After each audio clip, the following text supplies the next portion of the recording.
Red, blue, yellow, green, colors everywhere. Bonjour et bienvenue à toutes et à tous. Aujourd'hui, c'est un jour un peu particulier. C'est le dernier jour de notre aventure colorée et pourquoi pas donner un petit coup de pinceau à tout notre environnement de couleurs pour apporter plus d'énergie, de peps, de relaxation, de créativité, d'imaginaire et bien d'autres choses encore. Et comment ? Eh bien, en likant, en partageant, en vous abonnant, de sorte qu'un plus grand nombre soit au courant de la présence de cette chaîne et qu'elle puisse profiter au maximum de toutes ces informations liées au pouvoir caché des couleurs. Oui, vous l'avez compris maintenant, j'adore les couleurs, parce que les couleurs ont un pouvoir que nous n'imaginons même pas dans notre quotidien.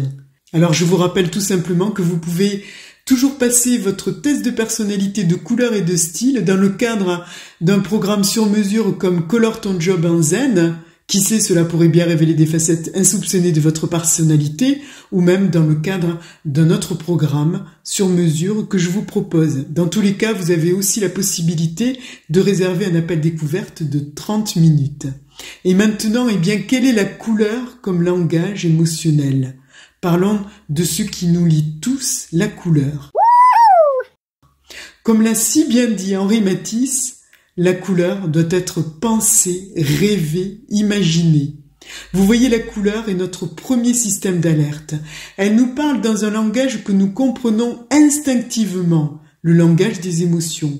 Ce que nous choisissons de porter, que ce soit une barrette, un bijou ou même un vernis à ongles, ou même un chapeau, communique quelque chose sur ce que nous ressentons. Et croyez-moi, cela a un impact sur le regard que les autres portent sur nous, que nous en soyons conscients ou non. Si la couleur ne signifie rien, la mode n'existerait pas. Imaginez un monde où les gens choisissent leurs vêtements en noir et blanc. Ennuyeux, non ? La couleur est comme une baguette magique qui transforme notre apparence en un clin d'œil. Et maintenant, parlons un peu psychologie. Vous savez, le lien entre couleur et personnalité a longtemps fasciné les chercheurs et c'est tout sauf un hasard. Carl Jung, ce bon vieux psychiatre suisse, a établi un lien entre la personnalité et les couleurs en s'inspirant des travaux d'Hippocrate. Waouh!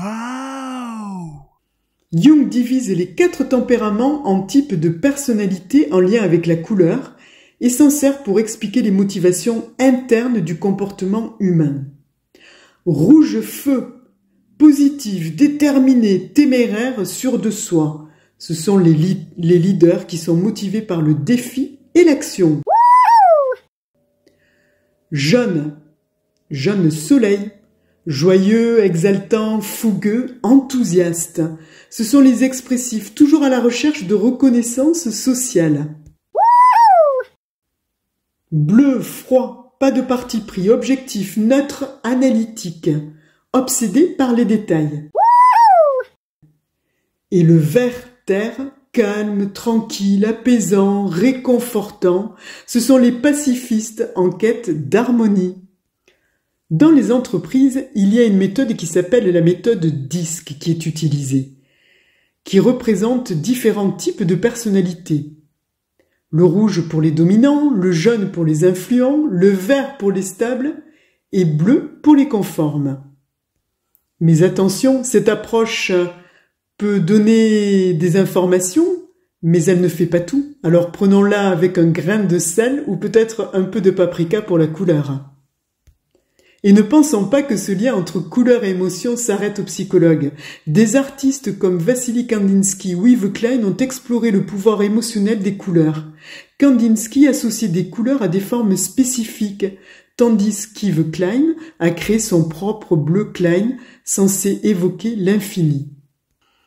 Pour conclure, je dirais que le lien entre couleur et personnalité reste fascinant. Il est important de l'aborder avec un esprit critique.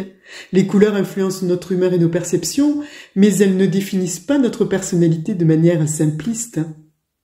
Et pour autant, les couleurs font partie de notre vie. Alors, comme l'a si bien dit Matisse, la couleur doit être rêvée, pensée et imaginée. Et maintenant, petite devinette du jour. Je vous propose de renouer avec le plaisir de la couleur, en répondant à la question « Quelle est ma couleur préférée ?» Souvenez-vous que la couleur, c'est l'émotion. Regarder de près les couleurs que nous aimons et celles que nous n'aimons pas peut réveiller des souvenirs profondément enfouis et avec eux des sentiments puissants. Si vous n'avez pas de couleur préférée parce que vous aimez toutes les couleurs, choisissez la première couleur qui vous vient à l'esprit. Amusez-vous, expérimentez, soyez la palette de votre vie et n'oubliez pas, la couleur est votre baguette magique. Alors, à vous de jouer et n'oubliez pas de vous abonner pour suivre de nouveaux épisodes haut en couleur. À très bientôt!